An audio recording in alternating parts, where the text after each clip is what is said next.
அனைவருக்கும் வணக்கம். இன்றைக்கி நம்ம இருக்கிற இடம் பார்த்திங்கன்னா சோழவரம் கிட்ட அந்த சோழவரம் டு கார்னோட நடுவில் ஒரு ஒரு இடுகாடுக்குள்ளே தான் இந்த ஜீவ சமாதி இருக்குது. ஐயா பேர் வந்து கிருஷ்ண பிரபு, ஸ்ரீ கிருஷ்ண பிரபு. இந்த சித்தர் வந்து அனைவராலும் மரத்தடி சித்தர் அப்படின்னு அழைக்கப்பட்டார். ஏன்னா இவர் ரொம்ப நாள் இருந்த இடமே மரத்துக்கு கீழே தான். அவர் கூட ஒரு ஜீவராசி பைரவரும் இருக்காங்க. இவங்க ரொம்ப நாளாக மழை வெயில் எல்லாத்துலேயுமே இருந்தார்.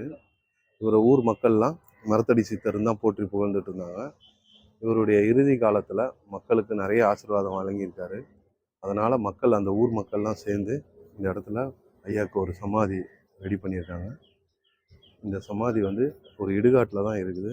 இன்னும் இது பலருடைய ஒத்துழைப்பால் இது பெரிய அளவு சமாதி கோயிலாக மாறணும். அது மிக விரைவில் நடக்கும். இன்று அவருடைய குரு பூஜை நன்னாள். 4 வருட காலம் ஆகிருக்குது.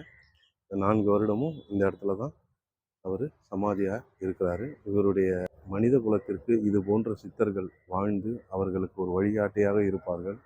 அப்படிப்பட்ட ஒரு சித்தர் தான் இந்த ஸ்ரீ கிருஷ்ண பிரபு சித்தர்.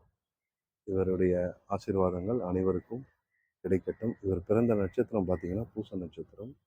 அந்த நட்சத்திரம் தான் கொடுத்துருக்காங்க. இவர் ஸ்ரீ கிருஷ்ண பிரபு என்று அனைவராலும் அழைக்கப்படுவார்கள். ஆனால் மரத்தடி சித்தர்னு சொல்லும்போது தான் எல்லாருக்கும் தெரியும். ஆனால் இவர் கையில் ஒரு போர்வையோ எதுவுமே இருக்காது. அதே பச்சை உடம்போடையே இருப்பார். பார்க்குறவங்களாம் பார்த்துட்டு ரொம்ப என்ன பரிதாபமாக பார்த்துட்டு போவாங்க.